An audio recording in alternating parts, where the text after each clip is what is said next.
Oke, teman-teman, kita kemudian akan membahas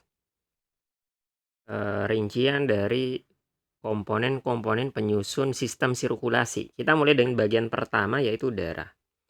Darah sendiri, ya, sudah kita sebutkan sebelumnya, tersusun atas dua bagian, yaitu ada sel darah, ada plasma darah.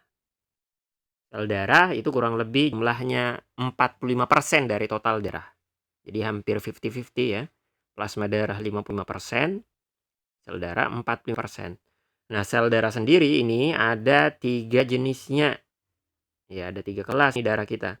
Ada sel darah merah eritrosit, kemudian sel darah putih leukosit, dan keping darah atau trombosit. Nah, sel darah merah apa fungsinya?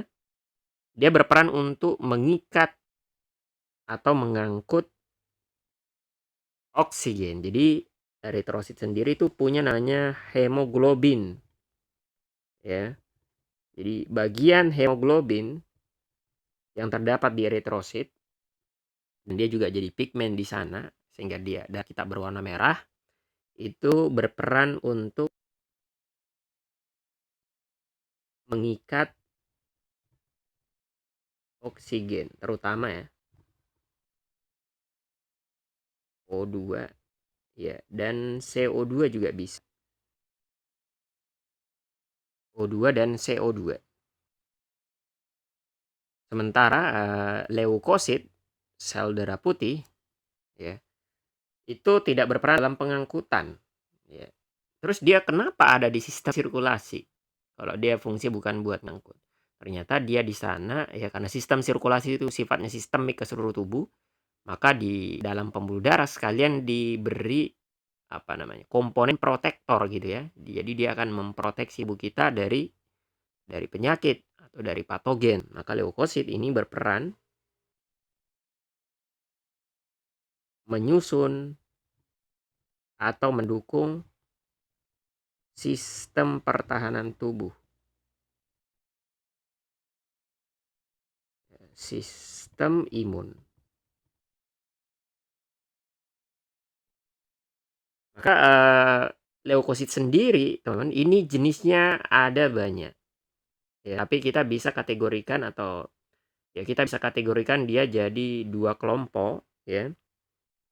Jadi kita bisa tulis nih ada dua kelompok lagi gitu ya. Ada dua kelompok lagi nih si leukosit ya.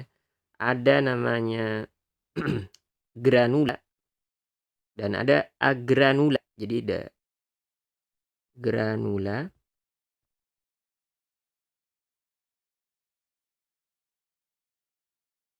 dan ada kelompok agranula. Hmm.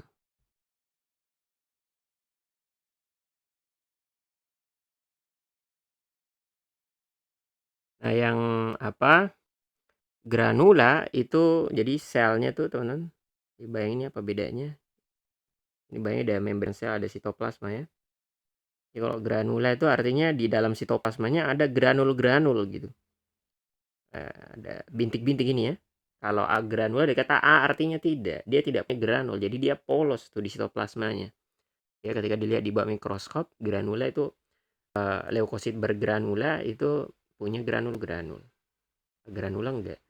Maka yang granula ini bisa kita bagi jadi 3 tipe sel. Di sana ada namanya apa? Basofil ya. Kemudian ada eosinofil.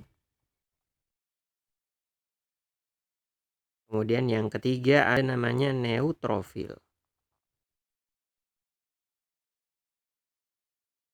Ya, jadi penamaannya kalau kita lihat ini fil semua belakangnya fil dari kata filik artinya suka gitu. Jadi siapa sel yang bergranula ini, leukosit bergranula ini, itu ketika kita mau melihat dia di bawah mikroskop, kita perlu mewarnai dia dan apa namanya, jenis pewarna yang mereka senang ini berbeda. Basofil itu senang diwarnai dengan pewarna basa, artinya dia bakal terwarnai dengan pewarna basa, tapi tidak berwarna kalau dikasih pewarna asam. Sebaliknya eosinofil ini hanya akan terwarnai dengan pewarna asam, ya. Dan yang neutrofil bisa terwarnai baik dengan pewarna asam maupun pewarna yang bersifat basa. Itu dari sisi penamaannya. Kalau fungsinya jelas mereka berbeda banget ya. Basofil ini adalah tipe sel darah putih yang dia fungsi utamanya adalah menghasilkan zat yang berperan dalam peradangan dan alergi, disebut dengan istilah histamin. Ya. Dia penghasil histamin, berperan dalam memberi respon alergi dan peradangan. Adapun eosinofil, atau kita bahas dari bawah ya. Adapun neutrofil ya. Neutrofil yang bawah ini berperan untuk sebagai fagosit utama atau fagosit terbanyak. Dia adalah jenis sel fagosit yang paling banyak jumlahnya, teman-teman. Fagosit itu dari namanya sit artinya sel, fago artinya makan. Jadi dia tipe sel yang memakan bakteri gitu. Ya ukurannya kecil, dia telan terus dia nanti musnahkan, dia rombak di dalam selnya neutrofil itu. Oke. Nah, kalau neutrofil melawan bakteri, melawan parasit yang atau patogen yang ukurannya lebih kecil dibanding badannya, maka eosinofil ini melawan sesuatu yang lebih gede dibanding dia gitu. Apa itu? Ya, kita catat, ini melawan parasit besar ya. Ini atau parasit berukuran gede gitu. Ya, berperan melawan parasit berukuran besar. Kayak apa? Cacing misalnya. Ya. Kemudian untuk tipe yang granula, teman-teman. Yang agranula ini kita bisa bagi jadi dua. Ada namanya monosit ya. Ada namanya limfosit. Gitu. Jadi ada dua. Ya ini mereka punya fungsi yang berbeda juga. Monosit itu bisa kita tulis fungsinya sebagai fagosit juga. Ya. Boleh dicatat tambahannya, dia selain sebagai fagosit juga sebagai prekursor makrofag. Jadi dia calon makrofag. Apa itu makrofag? Sesuai namanya, makrofag, makro artinya besar, fag fagosit. Jadi dia makrofag itu fagosit terbesar gitu. Ya. Jadi monosit ini bisa berubah, teman. Dia bisa berubah jadi makrofag ya. Mirip film itu yang dia bisa berubah jadi Power Ranger atau apa gitu, teman. Maka sama nih, monosit itu bisa lebih kuat ketika dia berubah jadi makrofag ya. Dia jadi tipe fagosit paling liar, paling semangat lah gitu ya, bekerja untuk memakan bakteri gitu. Adapun limfosit ini panjang banget ya pembahasannya, nanti kita bahas mungkin lebih detail di sistem imun. Dia adalah penyusun sistem imun spesifik. Di antara komponennya dia bisa menghasilkan antibodi gitu. Meskipun tidak cuma itu ya. Jadi bisa kita catat sementara untuk limfosit, dia berperan ya sebagai komponen sistem imun spesifik gitu, atau sistem imun adaptif ya. Di antaranya ngasilin antibodi, tapi kita nggak bahas detail di sini ya.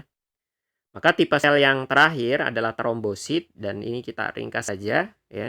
Trombosit di sini perannya saya kira jelas, yaitu berperan dalam pembekuan darah atau menutup luka.